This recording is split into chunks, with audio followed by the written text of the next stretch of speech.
My name is Sophia, and I'm 29 years old.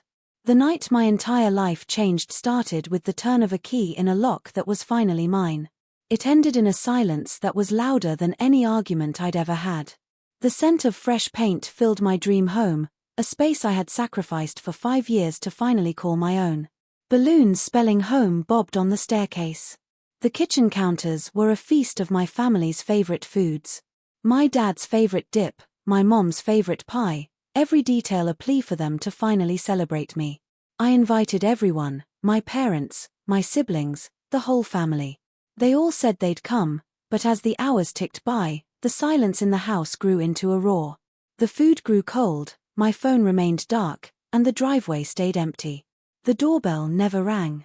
Not one person showed up for the biggest night of my life, and in the quiet, echoing rooms of my greatest achievement, I received their final, clearest message. Their absence wasn't an accident. It was their answer. Before I tell you how everything flipped, please like and subscribe, and drop a comment to let me know where you're watching from. Growing up in our small Indiana ranch house was an exercise in learning the physics of emotional space. I learned that my brother and sister were like stars, possessing a gravitational pull that warped the household around them. While I was more like a satellite, orbiting at a distance, noticed only when I passed through their light. The house itself felt symbolic of this dynamic.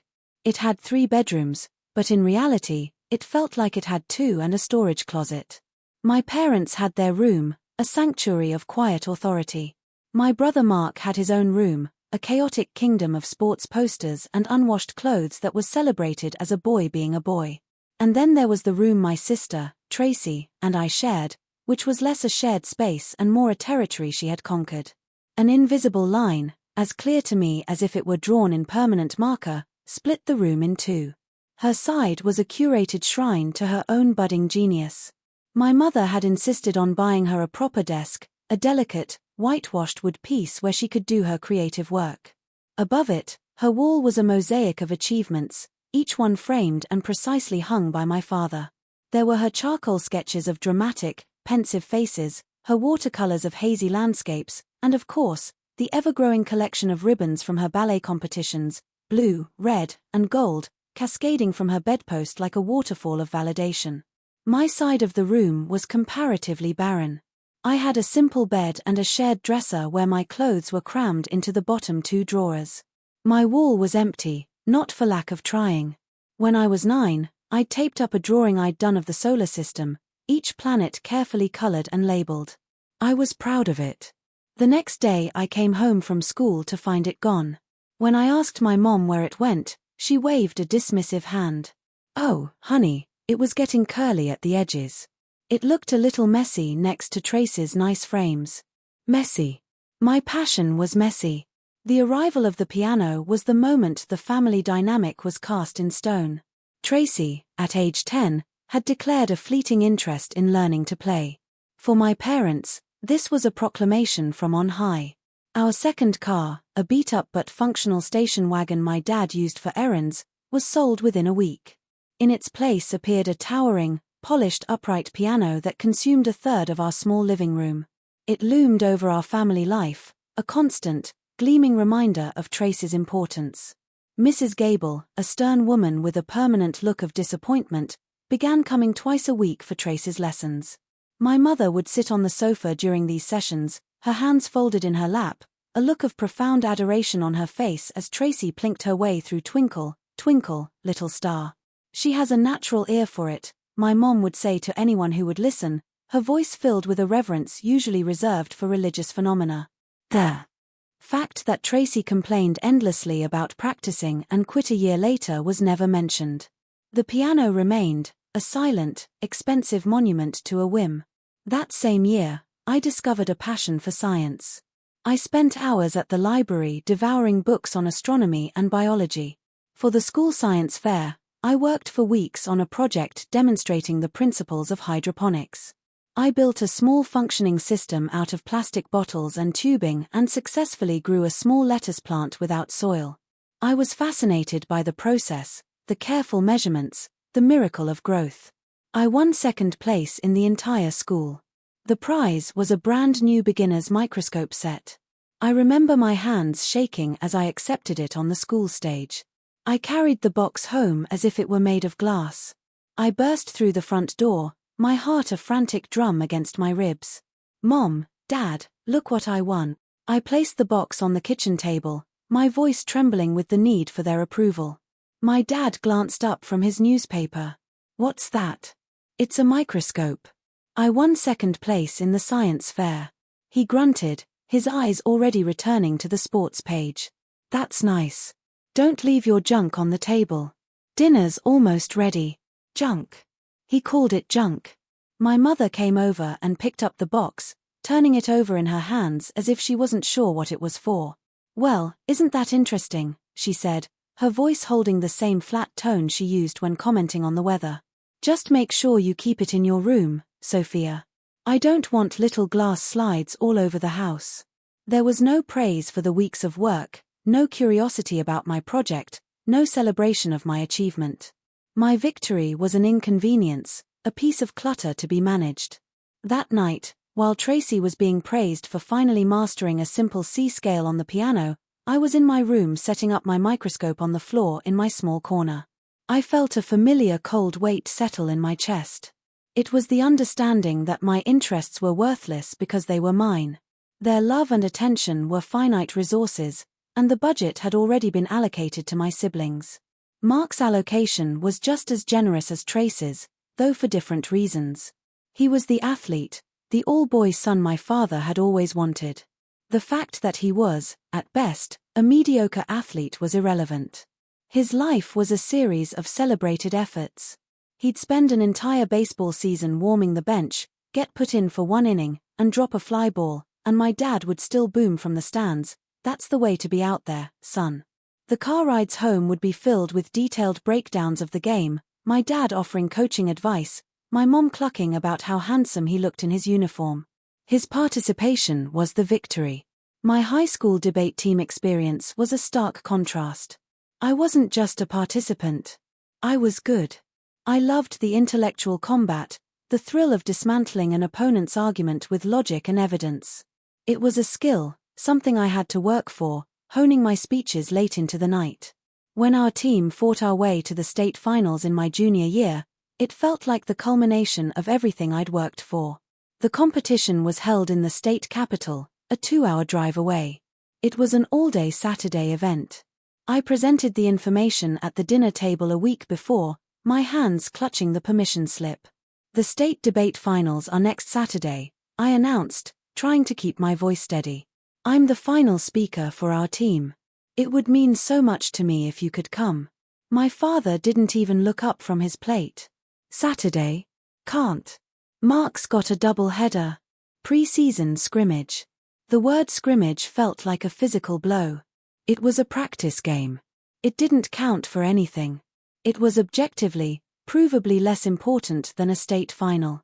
I looked at my mom, a desperate appeal in my eyes. "Mom, it's really important to me."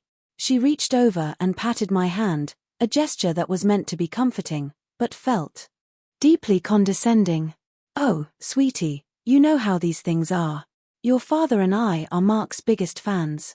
It's what we do. We can't miss his games. You're so smart and independent. You don't need us there holding your hand." Independent. They used my competence as an excuse for their neglect. Because I could handle things on my own, I was expected to.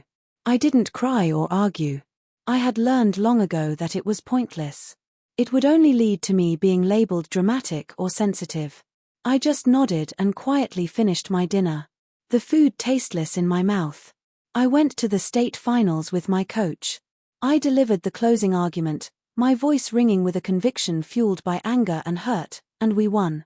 I remember standing on that brightly lit stage, the heavy trophy in my hands, searching the dark auditorium for the faces I knew weren't there. The emptiness of their seats felt more real than the applause. The ride home was quiet. My coach tried to make conversation, but I could only give one-word answers. The victory feeling hollow and strangely lonely. When I walked into my house late that night, my parents were on the sofa watching a movie. My trophy, the symbol of a state-level championship, was in my hands. My mom looked up. "Oh, you're home. How'd it go? We won, I said, my voice barely a whisper. Oh, that's wonderful, honey, she said, her eyes already drifting back to the television screen. Mark hit a double today. A real line drive to left field. Your father thinks the new stance is finally paying off. And that was it. My state championship was acknowledged with the same level of enthusiasm as a comment about the weather and then immediately overshadowed by my brother's minor, meaningless accomplishment in a practice game. I walked to my room and placed the trophy on my dresser. In the dim light, it looked less like a prize and more like a tombstone, marking the death of my hope that I could ever be enough to earn their attention. The silence in the house was their native language, a language of dismissal I had been forced to learn. I thought that maybe if I built something big enough, something they couldn't ignore or belittle, like a house, I could finally force them to learn a new language, the language of pride in their daughter. The dream of the house began as a quiet act of rebellion. It was a secret I kept, a flicker of defiance against the narrative my family had written for me, the sensible, responsible, and ultimately invisible daughter. This rebellion, however, wasn't loud or dramatic. It was fought in the silence of my tiny studio apartment, waged on the battlefield of an Excel spreadsheet, and paid for with the currency of my own youth. For 5 solid years, my life was a relentless cycle of work, exhaustion, and deprivation. My job as a pediatric nurse was my calling, but it was also my crucible. I worked in the neonatal intensive care unit, a world of humming machines, hushed whispers, and the impossibly fragile lives of premature infants. The work was emotionally draining, a constant tightrope walk between hope and despair. Most of my colleagues were fiercely protective of their time off, creating a necessary barrier between the intensity of the hospital and their own lives. I did the opposite. I tore that barrier down and lived inside the hospital's sterile, demanding walls. My name was at the top of every overtime list. I became the default yes for any call-out. A coworker has the flu? I'll take her shift. Someone's babysitter cancelled? I can cover for him. Christmas, Thanksgiving, New Year's Eve. I worked them all. I saw more holidays under the fluorescent lights of the NICU than I did under a family roof. I remember one Thanksgiving, I was helping a new mother learn how to tube feed her tiny 1-pound son. She was crying softly, overwhelmed with fear and love. My phone buzzed with a picture from my family's Thanksgiving dinner. The table was laden with food, everyone was smiling, and Mark was carving the turkey. The text from my mom read, "Thinking of you. It's not the same without you. Here." But they had never once asked me not to pick up the shift. They just accepted my absence as a matter of course, another facet of Sophia being Sophia. They enjoyed the idea of my noble sacrifice far more than they would have enjoyed my actual presence. This relentless work schedule was only half the battle. The other half was a brutal self-imposed austerity. My apartment was in a run-down building on the edge of town. The kind with creaky floors and neighbors who argued at all hours. My living space consisted of a mattress in the corner, a folding chair, and a tower of milk crates that served as a dresser, bookshelf, and pantry. I owned 3 sets of scrubs, 1 pair of worn-out sneakers, and a single nice dress for the rare occasions I couldn't avoid, like a hospital charity event. My diet was a monotonous rotation of the cheapest food I could find. A 10-pack of ramen was dinner for a week. A loaf of bread and a jar of peanut butter was a luxury.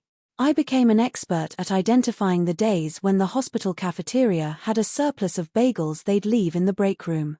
I'd wrap them in paper towels and take them home. I lost weight. Dark circles became permanent fixtures under my eyes, and my social life evaporated completely. Friends eventually stopped inviting me out, tired of my endless vague excuses. The truth felt too pathetic to admit. I can't go out for a 2-for-1 burger with you, because that $10 is a line item in my Dreamhouse spreadsheet, and I'm already behind this month. The most painful part of this sacrifice was that it was happening in parallel with my role as the family's unofficial, unacknowledged financial safety net. My frugality wasn't just for me, it was for them. Their financial crises always arrived with the subtlety of a freight train. The calls from my mother were the most insidious. They were masterpieces of passive-aggressive manipulation. She would never ask for money directly. Instead, She'd call for a chat, her voice brittle with manufactured stress. "Oh, Sophia," she'd sigh, "I just don't know. The furnace is making that strange rattling sound again. Your father keeps ignoring it, but you know how he is. The repairman said it could cost over $1,000 to fix, and with property taxes due, well, we'll figure something out. We always do." She would then fall silent, leaving a void I was conditioned to fill. I would picture them in the cold, my father too proud to admit he couldn't afford it, and the guilt would twist in my gut like a knife. I'd hang up, log into my banking app with trembling fingers, and transfer the money. The confirmation screen would feel like a defeat, another month, another 2 months added to my own sentence. Her thank you when it came was always casual. "Oh, you didn't have to do that, sweetie, but it's a big help." Mark's requests were more direct and infuriating. He treated me less like an ATM that occasionally dispensed unwanted advice. He'd text, not call. "Yo, car payment is due. Can you spot me $300? I'll get you back next week." He never did. One time I made the mistake of questioning him. "Mark, this is the 3rd time in 6 months. What's going on with your job?" The backlash was immediate and vicious. A torrent of texts accused me of being judgmental, of thinking I was better than him just because I had a fancy hospital job. He painted me as a cold, unfeeling hoarder of money, and himself as the victim. The conversation ended with him texting, "Forget it. I'll ask Mom and Dad, even though I know they don't have it. I just figured you'd want to help your own brother." It was emotional blackmail, pure and simple, and it worked. An hour later, I sent him the money, my hands shaking with a mixture of anger and shame. A few days later, his girlfriend posted photos of their weekend trip to a ski resort. My $300 had paid for his lift tickets. Tracy's approach was all drama and tears. She saw herself as a tragic artist, too sensitive for the harsh realities of finance. She called me one night sobbing hysterically. "Sophia, my landlord is a monster. He's threatening to evict me, all because I'm a few months behind on rent. How am I supposed to create when I'm worried about being homeless?" She spoke of her part-time barista job as a soul-crushing burden that stifled her true calling. I listened to her tirade, picturing my own tiny bare apartment. I was working 60 hours a week so I could one day have a home, while she worked 15 hours a week and felt entitled to a trendy downtown loft she couldn't afford. "Tracy, maybe you should look for a cheaper place or pick up more hours," I suggested gently. "You don't get it," she shrieked. "You have no soul, Sophia. You only think about money. Some of us have bigger things to worry about, like our art." The conversation ended with me paying her landlord 2 months of back rent directly from my house fund. It was a devastating blow to my savings. It set me back by half a year, but the alternative in my mind was worse. It would be my fault if she were evicted. My family would never let me forget it. I would be the cold-hearted sister who let the artist down. So I paid. I always paid. I paid their bills, funded their lifestyles, and bailed them out of their mistakes. They took, and never once did they seem to consider what it was costing me. They never saw the skipped meals, the cancelled plans, the crushing weight of my exhaustion. They saw a steady, reliable resource, as dependable and unthinking as a water faucet. They had no idea that faucet was connected to a well I was digging with my bare hands, and it was getting dangerously close to running dry. All I wanted was for them to see the house and finally understand the depth of the well. The day of the housewarming was the culmination of 5 years of relentless silent toil. I woke up that morning feeling a nervous, electric hum under my skin. This was it. This was the day they would finally see. The day my sacrifice would be given meaning. I spent the entire day in a state of joyful, frantic preparation. I wasn't just throwing a party. I was curating an experience. I was setting a stage for the validation I was so desperate to receive. Every choice I made was a carefully considered message to them. I drove to 3 different grocery stores to find the exact brand of sharp cheddar cheese my dad liked for his buffalo chicken dip. I spent an hour in the morning baking the lemon pie, my kitchen filling with the sweet bright scent that I always associated with my mother, even though she'd never baked one for me. I remembered watching her once baking that same pie for a church bake sale. Her movements confident and sure. I had asked her to teach me and she'd waved me away. "Oh, you just make a mess, Sophia. Go read a book or something." I learned how to make it from a YouTube video, pausing and rewinding a dozen times to get the meringue just right. As I slid the finished pie onto a cooling rack, golden and perfect, I felt a ridiculous surge of pride. See, I can do it, too. I can be the daughter you celebrate. I bought 2 bottles of the slightly overpriced Pinot Grigio that Tracy considered the only acceptable wine and filled a cooler with the obscure craft IPA that Mark was currently obsessed with. I arranged the food on platters I'd bought specifically for the occasion, garnishing everything with fresh parsley. I wanted it all to look effortless, a feast that had simply appeared, masking the days of planning and the significant dent in my carefully managed budget. I wanted them to be impressed, not just by the house, but by me, by my competence, by my thoughtfulness. As the clock ticked towards 7 p.m., my anticipation reached a fever pitch. I did a final walkthrough of the house. The balloons spelling home bobbed cheerfully on the staircase. The lights were dimmed to a warm, inviting glow. The playlist of soft indie rock I'd painstakingly created was playing at the perfect volume. Everything was ready. I was ready. The first hour passed in a blur of nervous energy. I kept smoothing the wrinkles out of my dress, checking my phone for a text, and peeking through the blinds at the empty street. Every passing set of headlights sent a jolt of adrenaline through me. Is that them? But each car continued on, disappearing into the darkness. By 8:01 p.m., the nervous energy had begun to curdle into a familiar sour dread. The house felt too big, too quiet. The cheerful music began to sound hollow, mocking. I sent the text to the group chat then, the one with the smiling emoji, a desperate attempt to pretend I was feeling casual and fun, not like a child waiting to be picked up from school long after all the other kids have gone home. Clear's throat, silence.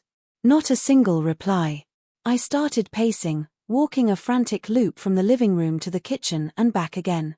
The excuses I had always been so good at making for them started to sound thin and pathetic even to my own ears. A massive unreported traffic jam that only affected my entire family. All of their phones dying at the exact same time. It was absurd.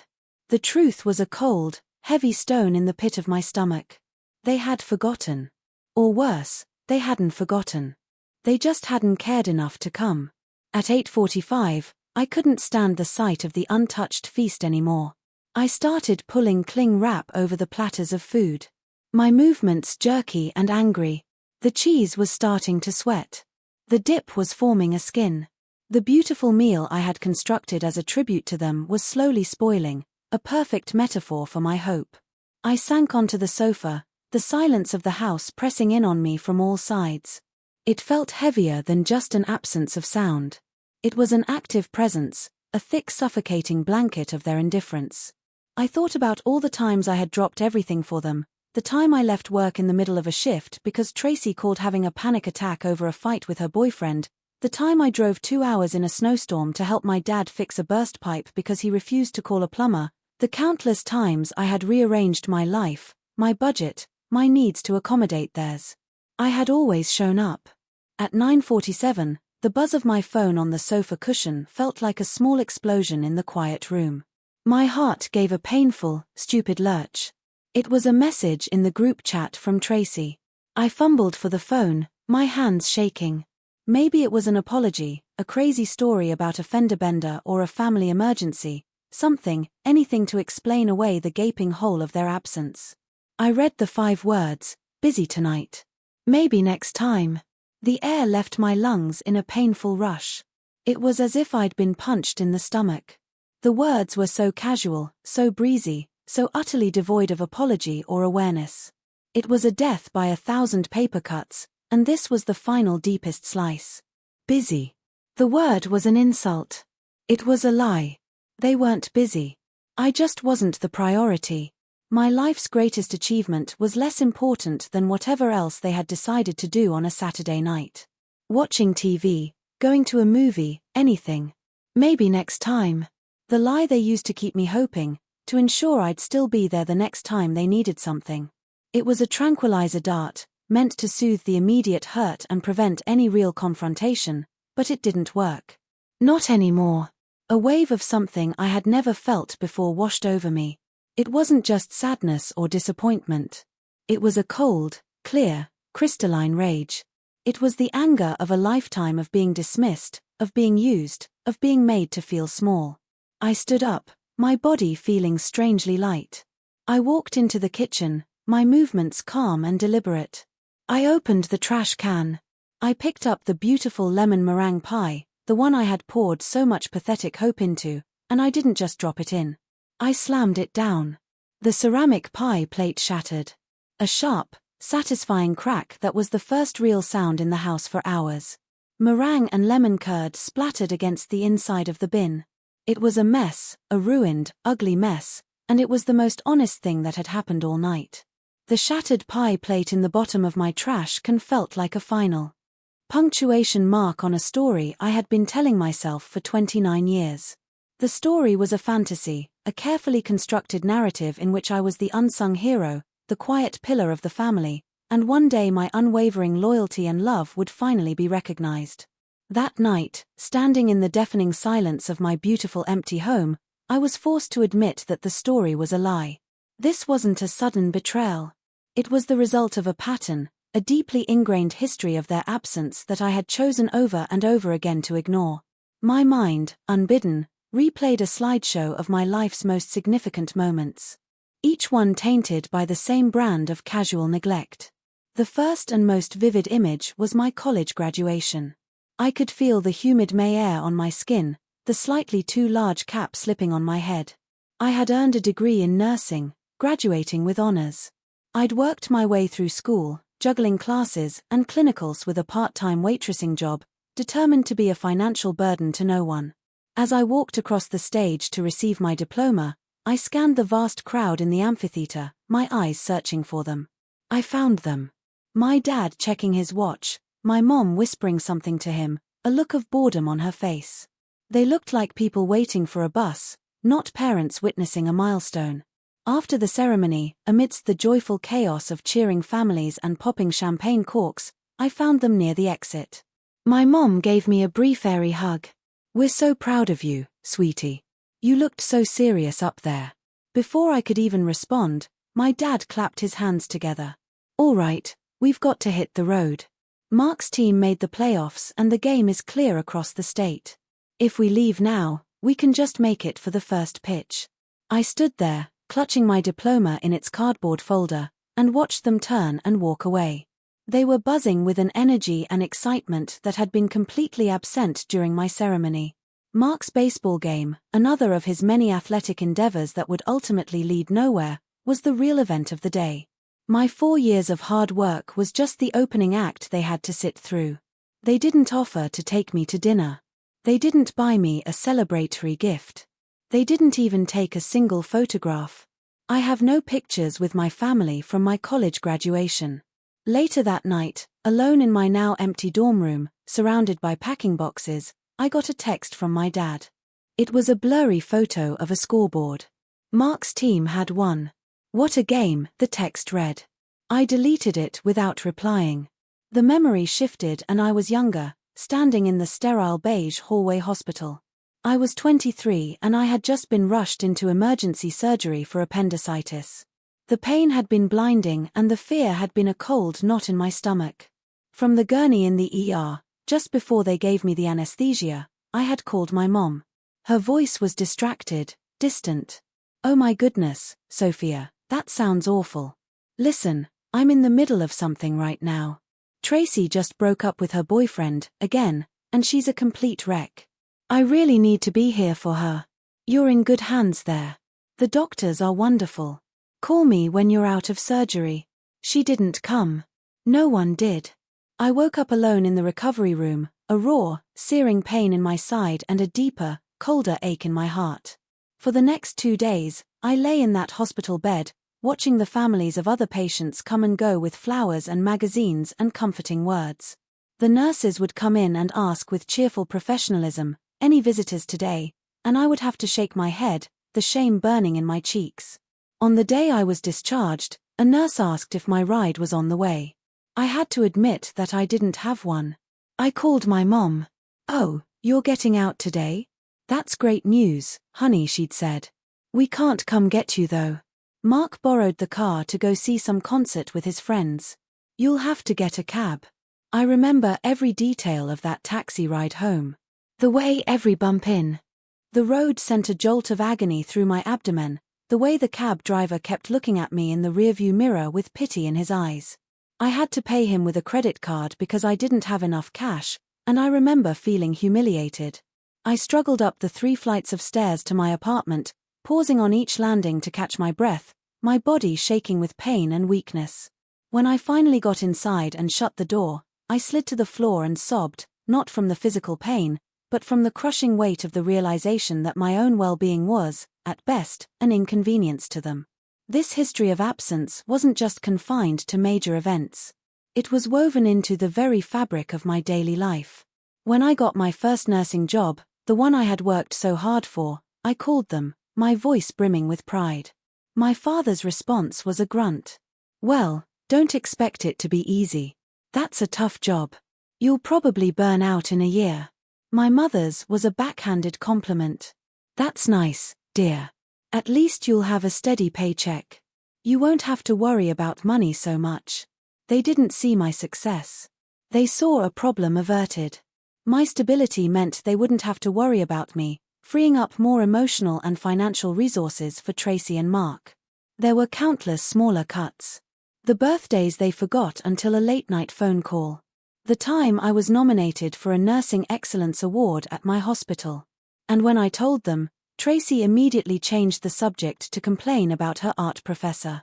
The relationships that withered because they treated my boyfriends with a polite, icy indifference, making it clear that no one I chose would ever be truly welcome. I had spent my entire life making excuses for them. "They're just busy. They don't mean it. That's just how they are." But standing in my new house, the one I had bought with no help from them, the one they couldn't even be bothered to visit, the excuses finally crumbled, revealing the ugly truth underneath. It wasn't unintentional. It wasn't thoughtlessness. It was a choice. They actively chose, again and again, not to see me, not to celebrate me, and not to show up for me. They had been absent for every important moment of my life, and this silent housewarming wasn't the exception. It was the rule. After the sharp, satisfying crack of the shattering pie plate, a new kind of silence descended upon the house. It was different from the heavy, expectant silence of the hours before. This silence was clean, sharp, and cold. It was the silence of a fever having broken. The rage that had propelled me to the trash can had been a wildfire, burning through the dead brush of my own denial. And this quiet was the aftermath. A landscape of stark, desolate clarity. There was no more hope to wound, no more expectation to crush. There was only the truth, ugly and liberating. I took a deep, shuddering breath and began to clean. It felt like the only logical thing to do. My movements were methodical, almost robotic. I pulled the cling wrap off the platters of food, the mini sandwiches, the cooling buffalo chicken dip, the sweating cheese, and scraped everything into the trash can on top of the ruined pie. I didn't salvage a single bite. This food had been an offering to ghosts, and I wanted it out of my house. I dumped the melted ice and lukewarm water from the drink bucket into the sink. I poured the 2 bottles of Tracy's favorite wine down the drain, the glugging sound echoing in the quiet kitchen. Each action felt like a severing, a small, decisive cut of a tie that had been strangling me for years. I washed every dish, dried every plate, and put everything away in its new cupboard. I wiped down the counters until they gleamed. I gathered the cheerful, mocking party napkins and threw them in the trash. I was erasing the evening, wiping away the evidence of my own foolish, stubborn hope. As I worked, my mind was blessedly, wonderfully empty. The usual frantic inner monologue, the pleading, the excusing, the desperate analysis of their behavior, was gone. In its place was a vast, cold calm. I was a machine performing a function. Erase, clean, reset. It was just after near when the doorbell rang. The sound was so alien, so unexpected, that it felt like a physical blow. It sliced through the sterile silence of the house, loud and jarring. For a half-second, a phantom limb of my old self twitched, a flicker of hope, a question of who, but it died just as quickly. My heart didn't leap, it sank, a slow, heavy drop into the pit of my stomach. I knew with a weary certainty who it would be. They would have sent an envoy, a scout to assess the damage and manage the fallout. I walked to the door, my socked feet silent on the hardwood floors. I looked through the peephole, and the distorted fisheye view confirmed my suspicion. It was Tracy, my sister, standing on my porch, bathed in the pale yellow glow of the outdoor light. She was holding a flimsy, slightly crushed cardboard box from the grocery store bakery. I opened the door. I didn't say hello. I didn't invite her in. I just stood there, my hand on the doorknob, creating a barrier with my body. She looked flustered, her hair slightly messy, her eyes avoiding mine. "Hey," she said, her voice attempting a casualness that fell completely flat. She tried to peer around me into the house. "Just thought I'd stop by. It's midnight, Tracy." My voice was devoid of emotion. It was a statement of fact. "Yeah, I know. I was in the area." A pathetic lie. She lived 45 minutes away in the opposite direction. She shoved the cake box toward me. "Here, I brought this. It's chocolate. I know you like chocolate." I looked at the generic, mass-produced cake, then thought of the lemon meringue pie, my mother's supposed favorite, now lying shattered in my trash can. The gesture was so transparent, so insultingly inadequate, that a humorless smile touched my lips. It was a band-aid for a bullet wound. "I'm not hungry," I said. Tracy's composure finally started to crack. A flash of irritation crossed her face. She pushed past me, stepping into the entryway without an invitation. "Geez, Sophia, can you at least pretend to be gracious? I drove all the way out here." She stopped in the middle of the living room and looked around. Her eyes scanned the spotless counters, the empty rooms, the distinct lack of any party atmosphere. "Wow," she said, a nervous little laugh escaping her lips. "Looks like it was a real rager." The sarcasm in her voice was the flint that struck a spark in my cold palm. "There was no party," I said, closing the front door with a quiet click. "No one came." "Yeah, I know," she said, finally turning to face me. She wouldn't meet my gaze, choosing instead to examine one of the balloons tied to the staircase. "Listen, about that. Dad was really tired from his golf game today, and Mom got one of her headaches. You know how she gets. And Mark had to help a buddy move a couch or something. It was just one of those nights. Everyone was wiped." A torrent of flimsy, predictable excuses. Not a single one of them sounded real. They were just words strung together to build a wall against her own culpability. "You were busy, too, I assume," I said, my voice dangerously quiet. "Yeah," she said quickly, a little too quickly. "I had to finish a painting. The inspiration just hit, and I had to get it on the canvas. You know how it is." I looked at her, truly looked at her. My sister, the artist, the masterpiece. Her life was a collection of self-serving narratives where her whims were epic struggles, and her needs were non-negotiable. I saw in that moment that she wasn't just lying to me. She was lying to herself. She had to believe her painting was more important because the alternative, that she had knowingly and casually inflicted a deep wound on her sister, was a truth too ugly for her to face. She walked over to my new sofa and ran her hand over the fabric. "This is nice. The house is nice, Sophia. It's really big." There was an edge to her voice, something that wasn't quite admiration. It was envy. "You did well for yourself." "I worked for it," I said. "I know," she sighed, a theatrical, world-weary sound. She finally sat down uninvited on my sofa. She patted the cushion next to her, a silent command for me to join her, to make this easier for her. I remained standing.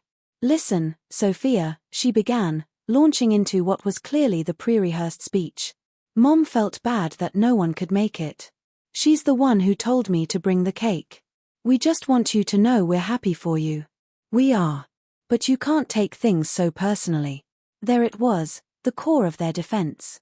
The problem wasn't their behavior. It was my reaction to it. "You get so worked up over things," she continued, gaining confidence. "Clears throat, You've always been so sensitive. It was just a housewarming party. There will be other parties. Don't take it so personal, Sophia. It's not that deep. Her words hung in the air between us, a profound and stunning misreading of everything I was, everything I had ever been. Not that deep. She was looking at the very tip of an iceberg, the accumulated pain of a lifetime, and calling it a snowflake. The cold calm inside me finally gave way to something else. It wasn't rage. It was a chilling surgical precision. I walked slowly from the entryway into the kitchen. Tracy's eyes followed me. I opened the lid of the trash can. The stench of garbage and ruined food wafted out. I pointed.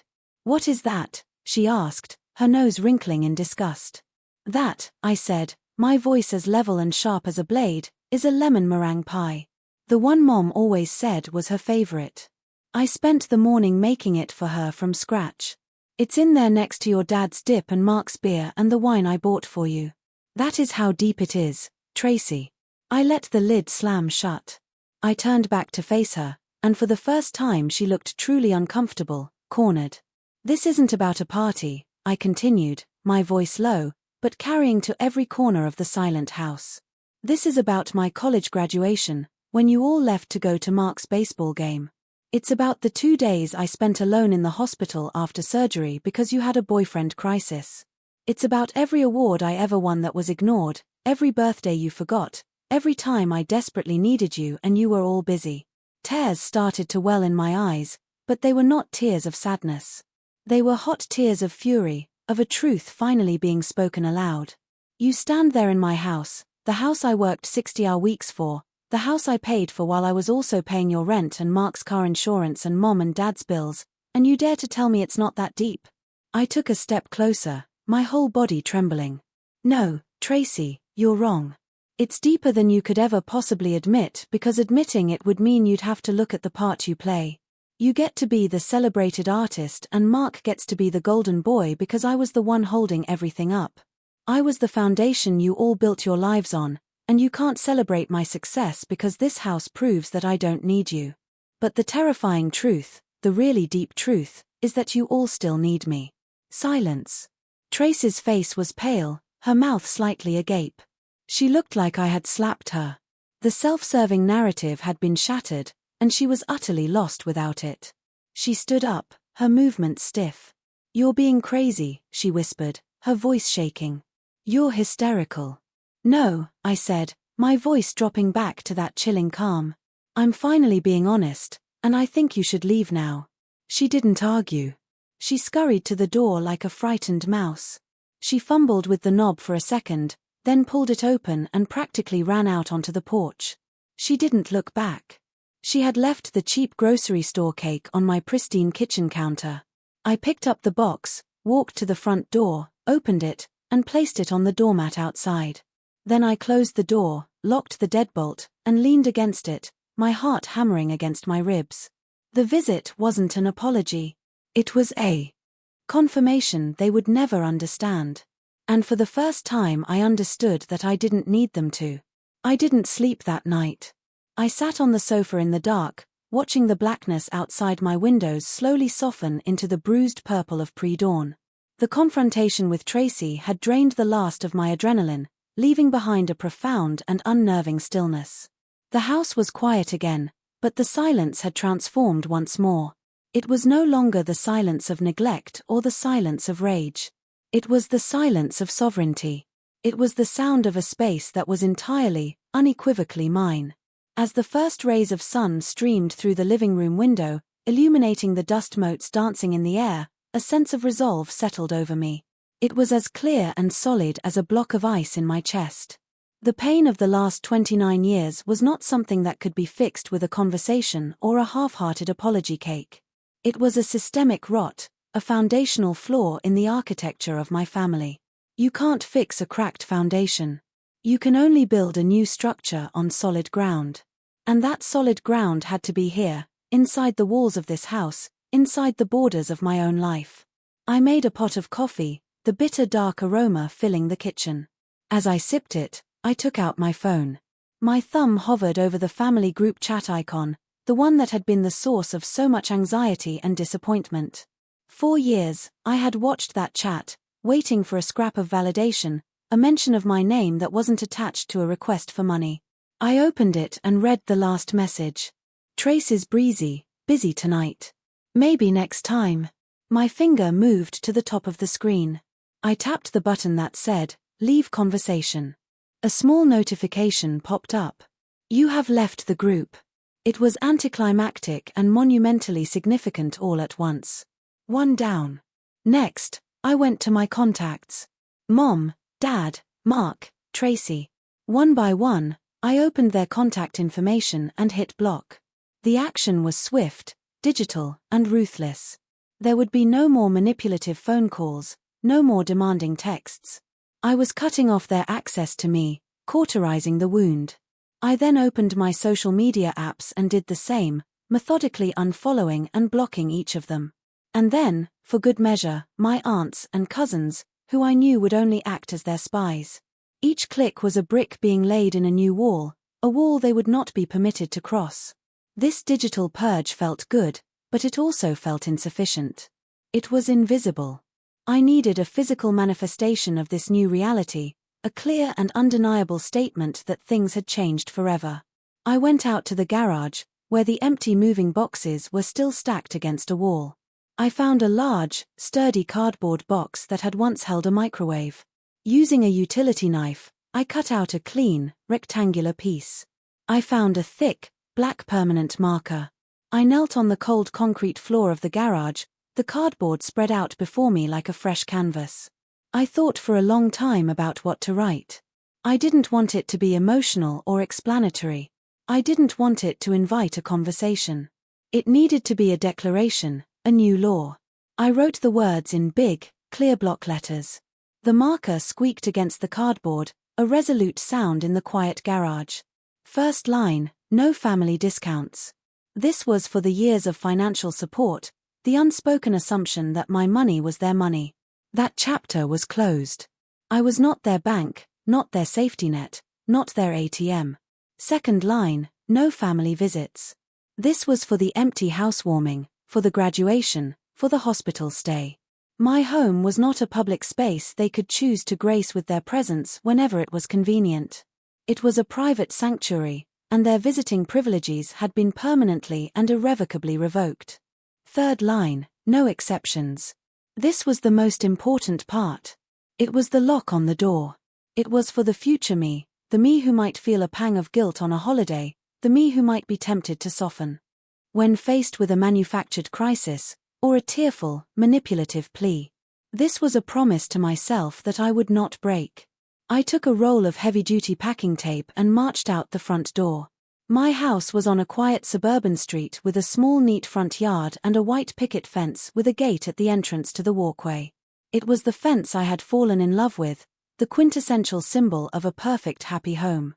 Now, it would become my border wall. My hands were steady as I taped the crude handwritten sign to the front of the gate facing the street. It was ugly. It was stark. It clashed horribly with the charming aesthetic of my new home, and it was the most beautiful thing I had ever created. It was a monument to my own liberation. I took a step back onto the sidewalk and looked at it.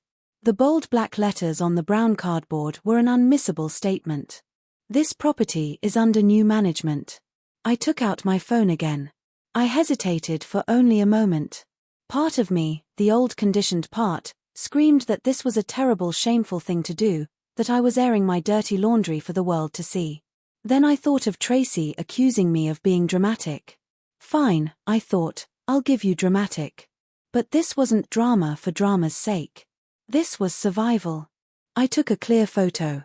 The sign was in the foreground, the gate and the beautiful welcoming facade of my house visible behind it. The contrast was perfect. I opened my social media. I didn't post it to my private personal page. I posted it publicly. My hands didn't even shake as I typed the caption. I kept it simple, factual, and devoid of self-pity. Last night, I planned to host a housewarming party for my family in the home I worked and sacrificed for 5 years to buy. They all agreed to come. No one showed up. Not a single person. Today, I am setting a new house rule. My home is a place of peace, respect, and safety. The front gate is now a boundary. My peace is no longer negotiable. I hit the post button. For the first hour, nothing happened. Then a few of my friends liked it, followed by a few hesitant comments of support. Thinking of you, Sophia. Good for you. And then something shifted. Someone must have shared it. The notifications started to trickle in, then it became a stream, and then it became a flood. Likes, shares, and comments from people I had never met. Strangers. Hundreds of them. The comments were what broke me. I sat on my new sofa, the sun now warm on my face, and I read them through a blur of tears. These weren't tears of sadness. They were tears of recognition. Of a profound and overwhelming sense of not being alone. A woman from Ohio wrote, "I went no contact with my toxic parents 3 years ago. It was the hardest and best decision of my life.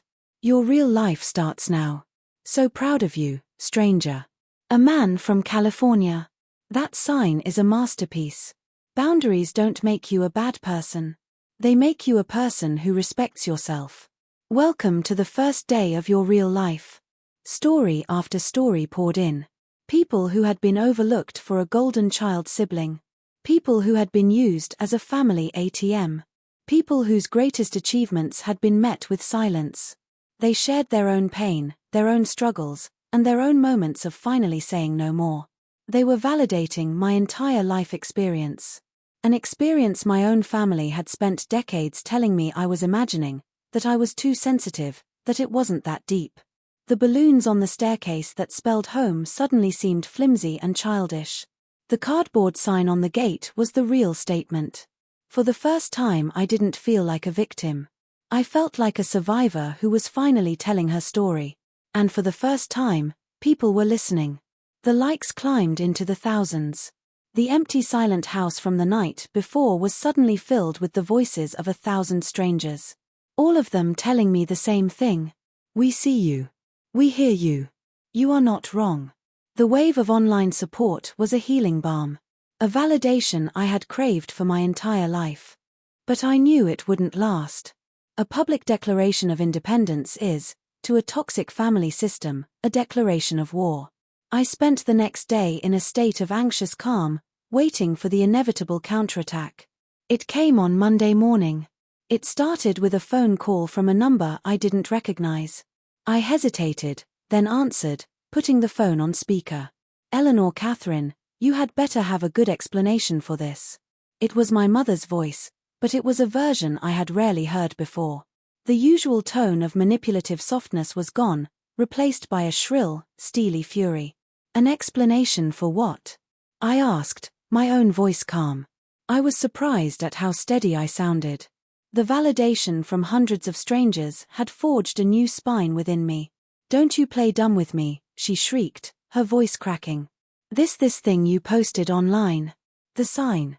Our friends are calling us. People from church. Do you have any idea the humiliation you've caused? You are airing our private family business for the entire world to see." Our private business, I thought. My pain was their business. My neglect was their business. It was only a problem now because it was no longer private. "The only thing I made public was the truth," I said simply. "You were all invited. You all said you would come, and none of you did. Those are the facts." "We were busy," she screamed. "Things happen. You are the most selfish, ungrateful child I have ever known. After everything we've done for you." The sheer, breathtaking audacity of that statement, "after everything we've done for you," almost made me laugh. I thought of the thousands of dollars I had given them, the shifts I had covered, the sacrifices I had made, but I didn't argue. I had learned from my confrontation with Tracy that arguing was pointless. They didn't operate in the realm of facts or logic. They operated in the realm of their own narrative, where they were the perpetual victims of my unreasonable expectations. "I'm not going to argue with you," I said, my voice still even. "The post is staying up. The is staying up. This conversation is over. You listen to me," she started, but I heard a fumbling on the other end, and then my father's voice, a low, menacing growl, came on the line. "You take that damn post down right now," he boomed. "You're acting like a spoiled brat. You think you're so high and mighty in your fancy new house? Let me tell you something. You keep this up and we'll start telling people the truth." "The truth?" I asked, genuinely curious as to what version of reality he had constructed. "That you're renting the place and pretending you bought it," he spat. "That you're drowning in debt and this is all just some pathetic cry for attention. We'll tell everyone you faked the whole thing. How do you think that will look?" There it was, the core of their strategy. If you can't control the narrative, destroy the narrator's credibility. For a moment, a sliver of the old fear pierced through my newfound resolve, the fear of not being believed, the fear of being seen as a liar, as unstable. "You can say whatever you want," I said, my voice trembling slightly for the first time. "It won't change the truth." I ended the call. My hands were shaking. I had known they would be angry, but I hadn't anticipated the sheer viciousness, the immediate leap to threats and lies. It wasn't the reaction of people who were hurt, it was the reaction of people who had been exposed. The next phase of their attack began online. Within hours, comments started appearing on my public post. They were from my cousins, my aunts, people who had never shown any interest in my life, but were now suddenly deputized as character witnesses for the prosecution. "She's always been dramatic, ever since she was a little girl," my cousin Sarah wrote.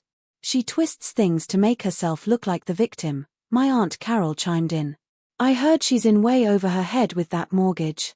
This is just a stunt to get sympathy and maybe some GoFundMe money. So tacky." The comments were a coordinated smear campaign designed to discredit me, to paint me as unstable, attention-seeking, and dishonest. Every insecurity they had ever instilled in me was now being weaponized and broadcast to the world.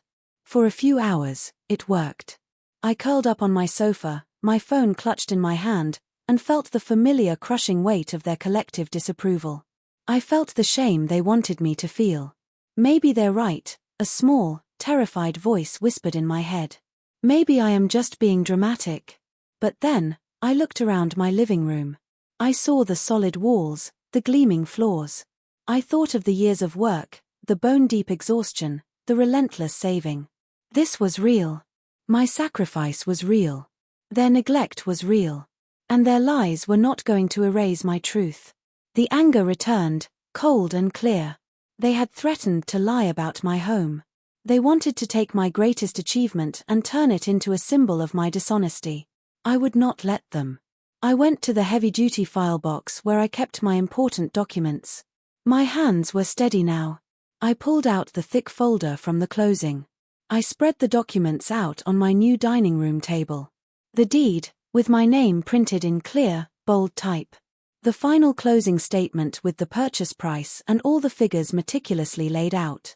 A redacted copy of the first page of my mortgage agreement showing the loan was in my name and my name alone. I took out my phone and began taking pictures. Clear, well-lit, undeniable photographs of the evidence. I didn't feel angry anymore. I felt powerful. They had escalated this war, and they had underestimated their opponent. They had forgotten that I was the one who was organized, meticulous, and detail-oriented. I was the one who kept all the receipts. I created a new post, a direct response to the rumors and lies. I uploaded the photos of the documents, each one a silent, irrefutable witness to the truth. And I wrote a caption that was as sharp and clean as a surgeon's scalpel. "There seems to be some confusion, so I want to clear it up. Some of my family members are publicly claiming that I am lying about owning my home, and that I am in financial trouble. For anyone who believes gossip over evidence, please see the attached photos of my closing documents and deed. The truth speaks for itself. The smear campaign ends now." I hit post. The effect was instantaneous and explosive. It was like dropping a lit match into a room full of gasoline. The post was shared hundreds, then thousands of times. My cousins and aunts deleted their malicious comments, their lies exposed for all to see. The online community that had supported me before now rallied around me with a righteous fury. "The audacity to lie after what they did," one comment read. "She brought the receipts," another screamed in all caps. "This is a masterclass in shutting down toxic people," wrote a third. The narrative was no longer in my family's control. They had tried to paint me as a liar, and in doing so had proven that they were the liars. They had tried to destroy my credibility, and had only succeeded in destroying their own. That evening, I sat in my quiet, peaceful house, my phone buzzing with notifications of support. I felt a sense of calm I hadn't felt in my entire life. They had thrown their worst at me, their anger, their threats, their lies, and I was still standing. The foundation of my new life was not just holding, it was stronger than ever. In the days following my post with the legal documents, an uneasy silence fell over my family's side of the internet. The smear campaign had been so thoroughly and publicly dismantled that they had no ground left to stand on. They retreated, and for a few blissful days I allowed myself to believe that the war was over. I had drawn my boundary, defended it, and won. But the truth was, I had only won a single battle. The final devastating blow was yet to come, and it would arrive not from the people I expected, but from the quietest corner of my family. The message came late one night. It was a private message on social media. From a second cousin named Chloe. I barely knew her. She was a few years younger than me, and I had only ever seen her at the occasional awkward holiday gathering. She was always quiet, the type of person who observed from the corners of the room. I had always felt a silent kinship with her, another satellite orbiting the family stars. Her message was short and hesitant. Sophia, I don't know if I should be doing this, but I can't stand what they're doing to you. It's not right. You don't deserve it. There's something you need to see. Before I could even reply, a series of images appeared in our chat. They were screenshots. Screenshots of a family group chat that I had never been a part of. This one wasn't just my parents and siblings. It included my aunts and uncles and a few of the more prominent cousins. The date stamps were from the week leading up to my housewarming party. My hands started to tremble as I zoomed in on the first image, my heart pounding a slow, heavy drumbeat of dread. The first message was from my father, sent the day I had invited them all to the party. It read, "Just a heads up, Sophia is having a housewarming party on Saturday. I think we should all agree that no one goes. The last thing she needs is a bigger ego." My mother had replied almost immediately, "I agree. She's in way over her head with that mortgage, Tom. You know she can't afford it on her own. If we all act unimpressed, she'll realize she's made a mistake sooner. It's for her own good, really. It wasn't an accident. It wasn't that they were busy. It was a planned, coordinated boycott. They had conspired to abandon me." The pain of that realization was sharp and sickening, but I kept reading, my eyes scanning the screen with a horrified fascination. My brother, Mark, had chimed in, "LOL, she'll be begging for a bailout in 6 months. When she has to sell, we should make her a lowball offer. She'll be desperate. We could probably get the place for half of what she paid." And then, the message that finally shattered the last remaining piece of my heart into dust. It was from Tracy, my sister. It would be perfect for me. The big front room would make an amazing art studio. We'd just be keeping it in the family, so it's really a win-win. She can move back into her little apartment and we can have the house. I dropped my phone on the sofa as if it had burned my hand. A wave of nausea washed over me. I ran to the bathroom and retched into the toilet, my body convulsing with the violent expulsion of a truth too toxic to contain. This was never about neglect. It was never about thoughtlessness or favoritism or being overlooked. It was a cold, calculated, and malicious plot. They had not been passively absent from my life. They had been actively, secretly working against it. They hadn't just ignored my success. They had been banking on my failure. They had looked at my dream, the beautiful home I had bled for, and saw it as nothing more than a future asset they could acquire at a discount after my inevitable ruin. The kindness I had shown them, the money I had given them, the sacrifices I had made, all of it was recontextualized in this horrifying new light. They had taken my support not as a gift, but as a weakness to be exploited. They kept me drained and struggling so that I would never get powerful enough to escape their orbit, but I had. I had broken free, and now they were trying to pull me back into the abyss. They wanted to see me broken, homeless, and crawling back to them for help, forced to sell them my dream for pennies on the dollar. The grief I felt was profound, a physical ache that spread from my chest through my entire body. I was mourning the loss of a family that I now realized had never existed in the first place. The people I had spent my life trying to please were strangers, worse than strangers, they were my enemies. I sat on the cold tile of the bathroom floor for what felt like hours, the screenshots seared into my brain. The old Sophia would have hidden this pain, swallowed this betrayal, and suffered in silence. The old Sophia would have protected them even now from the consequences of their own cruelty, but the old Sophia had died in this house 2 nights ago. With a resolve that felt like it was forged in the center of the earth, I picked up my phone. I went back to the chat with my cousin. "Thank you, Chloe," I typed. "Thank you for telling me the truth. They're going to hate me for this," she replied instantly. "Then you'll have something in common with me," I wrote back. "And you'll be on the right side of history." I saved the screenshots to my phone. I didn't hesitate for a single second. This was not about revenge. This was not about airing dirty laundry. This was about survival. It was about exposing the rot so that it could no longer fester in the dark. It was about burning the entire disease structure to the ground so that something new and healthy could one day grow in its place. I created one last post. I uploaded every single screenshot in chronological order for the world to see. My caption was the shortest and the most devastating of them all. For anyone who still thinks this was just about a party, it was never about the party. It was about them actively waiting for me to fail so they could take my home.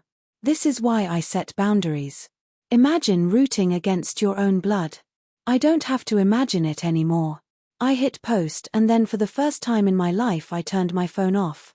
I didn't need to see the explosion. I didn't need to read the comments or witness the fallout. I knew what would happen. Their words, their own cruel and calculating words, would be their undoing. There was nothing left for me to say. Their own text messages would speak for me and they would speak forever.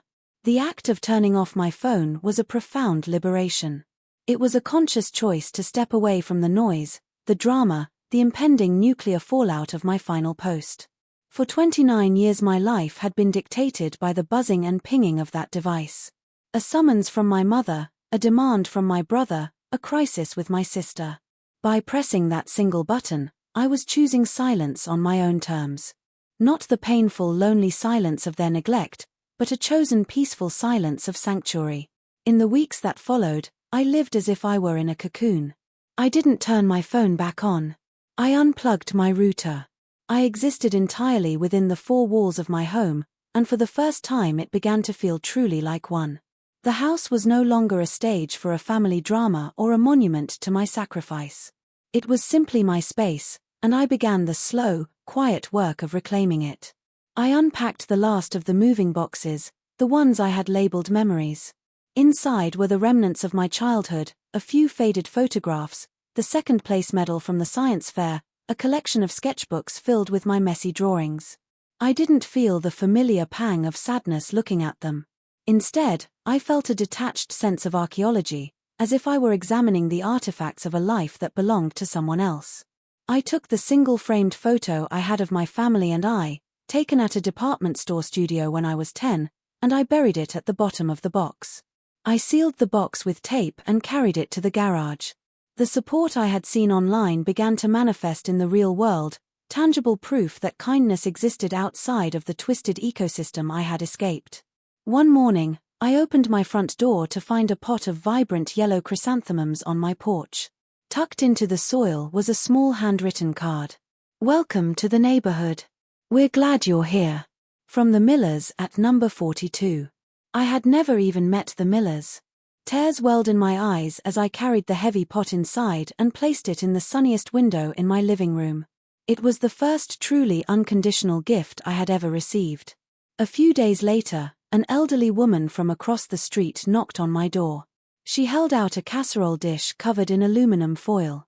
"I'm Mary," she said with a kind, crinkled smile. "I saw your sign. It took me until I was 60 to learn how to do what you're doing now. I just wanted to bring you dinner." We stood on the porch and talked for 20 minutes. She didn't ask for details about my family. She just offered her presence, her warmth, and her lasagna.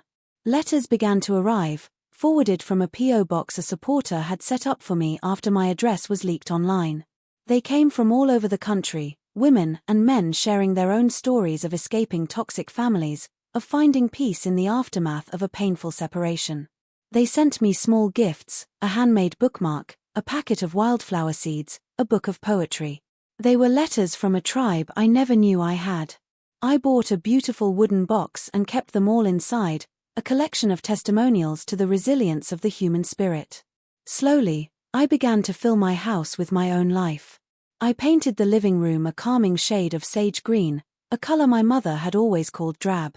I hung my own charcoal drawings on the walls, the ones I had kept hidden in sketchbooks for years. They were abstract and emotional, and they were mine. I bought a new beautiful ceramic pie dish, and I baked an apple crumble pie, my own favorite, filling the kitchen with the warm, sweet scent of cinnamon and baked fruit. I ate a slice while it was still warm, standing at my kitchen counter, and it tasted like freedom. I created new routines that belonged only to me. I would wake with the sun and drink my coffee on the back porch, listening to the birds. I started a small garden in the backyard, sinking my hands into the rich, dark earth, feeling a sense of connection to something real and growing. I adopted a cat from the local shelter, a scruffy, one-eyed ginger tomcat who I named Gus. The quiet of the house was now filled with his contented purring, a constant, comforting presence. One Sunday afternoon, about 2 months after the final post, I was sitting in my sun-drenched living room, reading a book with Gus asleep on my lap. The house was peaceful. The yellow chrysanthemums from the Millers were in full bloom on the windowsill. A stack of supportive letters sat on the coffee table. I felt a profound sense of peace settle over me, so deep and encompassing that it was almost startling. The anger was gone. The grief had softened into a dull distant ache, like the memory of a long-healed injury. There was no bitterness, no desire for revenge. There was only this quiet, this light, this peace. I thought about my family, not with rage, but with a kind of clinical pity. They were trapped in a dark airless system of their own making, a world of jealousy and score-keeping and conditional love. They would likely never escape it. They had lost a daughter, a sister, a source of unwavering support. And what had I lost? I had lost a lifetime of pain. I had lost the crushing weight of their expectations and the sharp sting of their disappointment. I had lost the exhausting, thankless job of being their emotional and financial caretaker. It was the most wonderful loss of my life. I looked around the beautiful room, at the life I was building from the ashes of the one that had been prescribed to me. This house was my fortress, my sanctuary, and my home. It wasn't built to impress them or to win their approval. It was built for me. It was built to hold my peace, to nurture my spirit, and to keep me safe. I leaned my head back against the sofa, a small genuine smile gracing my lips for the first time in what felt like a lifetime, and I whispered the words into the quiet sunlit air, a final gentle declaration to myself. This home isn't for them. It's for me. They thought refusing me would break me. Instead, I built walls they'll never enter. Have you ever had to shut the door on family? Tell me in the comments where you're watching from, and don't forget to like and subscribe.